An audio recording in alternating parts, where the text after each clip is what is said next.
and welcome back to Dekkades of Cooking. Today we're going to explore a childhood recipe called potato pudding, and it's a favorite recipe which is always perfectly done by my mom. We're going to explore that recipe, potato pudding, with my mom.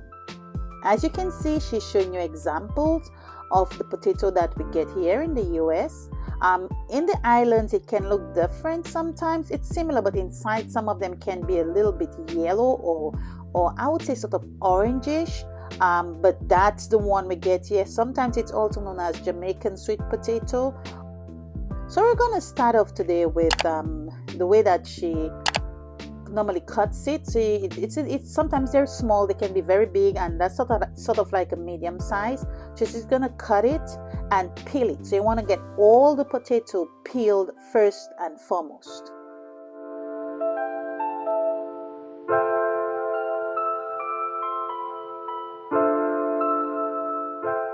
Once you've peeled all the potato, she also adds a decent sized piece of ginger. That is the fresh pure ginger. She peels it also together with the potato, and then the other thing she does is she washes it out with water. She does it twice to remove all the residue from the peeled skin so that it becomes very clean. So just wash it out with the water and ensure that it is clean. To that, we're going to add all the ingredients, but one of the things I want to show you today is something called a nutmeg. And I know many times you just often buy the nutmeg powder in the store. It's very convenient, but again, growing up in the islands, we brought up a lot of the real nutmeg. So just kind of want to show you what a nutmeg really looks like. When it's dried, it shakes, it has a shaking sound. You crack it. I just used like a crab cracker to crack it up, and then you see the actual nutmeg. Now, nothing against the nutmeg that's already you buy in the store, but this one, when you take a fine grater and you grate it out, just like you see here, nice finely grated nutmeg. Just the aroma of that nutmeg will do wonders for your cooking. So that is just grating it, taking the powder to use as one of the ingredients in the potato pudding. Just kind of wanted to show you that. We'll use nutmeg in other recipes, but just wanted to show you what the real nutmeg looks like.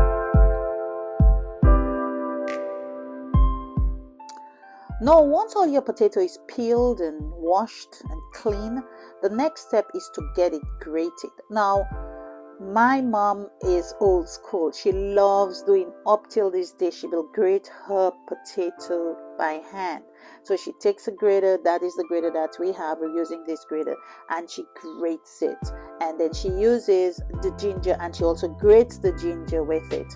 When you're grating the ginger, be careful, because sometimes it has the threads of the ginger that you want to separate, but you use a grater and you can grate the potato and the ginger. Okay, for our ingredients that we need for the pudding, we have the brown granulated sugar, and just take a look at the kind of sugar. It's not the compressed brown sugar, it is the granulated ones that you can, just make sure it's granulated, but it's brown sugar we're using for the pudding. We're using some flour, we have coconut milk, we have the ground cinnamon. You can also grate the cinnamon if you want to, but you can use the ground cinnamon since we're already grating the fresh nutmeg. We have the baking powder. We have some butter. We have black pepper, which is our secret ingredient. That's my mom's secret ingredient. My mom always has a secret ingredient in the cooking. And also we have the nutmeg that we grated. We also add some almond and vanilla essence to everything, and these are all our ingredients we need for our pudding, our potato pudding. So we're prepping our pans also. We're going to use some cooking spray. We have some metal pans for the pudding. I think that's the best pan to use for the pudding anyway. And just spray it with the cooking spray, and you can just take a brush and brush it around in the pan. Okay, so once the potato is grated and the ginger, this is what it looks like, fully grated, getting ready to be mixed now. We add our coconut milk, and if you want to take the real coconut and grate it or blend it and then get the juice out of the coconut or the milk out of the coconut, once you blend it, you will have to strain it. It's a process, but we wanted to skip that process, so we're just using the canned coconut milk. So that's what we're using in this recipe. Ratio wise, I would say if you have about a pound of potato, you can do a can of coconut milk, or just a little over a can and a half of coconut milk, but not more than that ratio wise. We make sure we mix the coconut milk in the potato, then we add our sugar.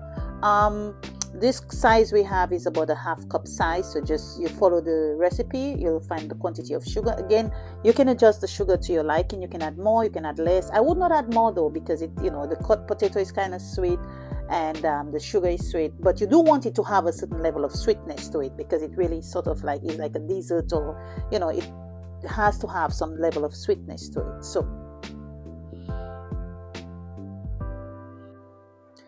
then you can add your butter, and then you mix everything around. Just make sure that as you add the ingredients, you just mix it around. The butter is not going to melt in the batter because it's like room temperature, but you just need it. It will break up as you mix it around. So just go ahead and add your butter. To the mixture, we then add our flour. We had about 2 cups of flour. So you can put it in 2 batches, but just mix it around and ensure that the flour is properly mixed into the batter.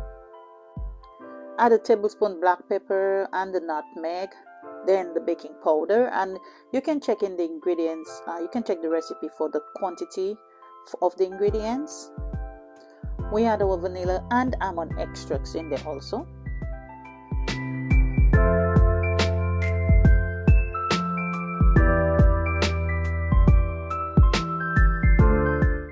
Then we add all the ingredients around. Make sure it's properly mixed in the batter, so you just create a very nice full batter with all the ingredients in there.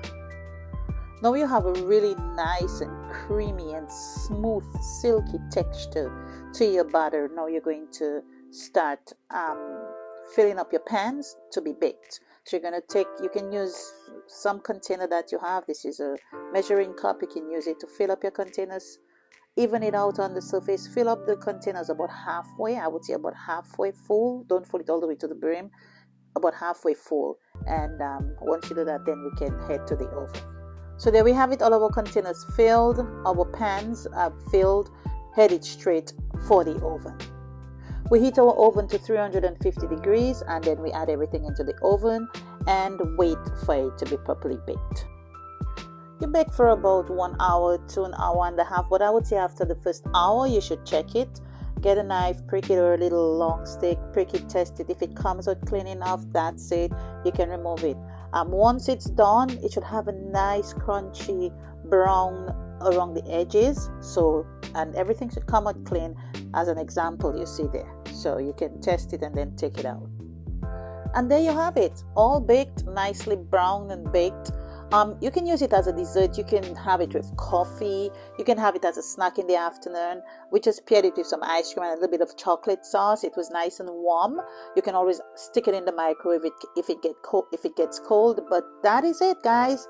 Please do feel free to try it. You can change it up however you want to.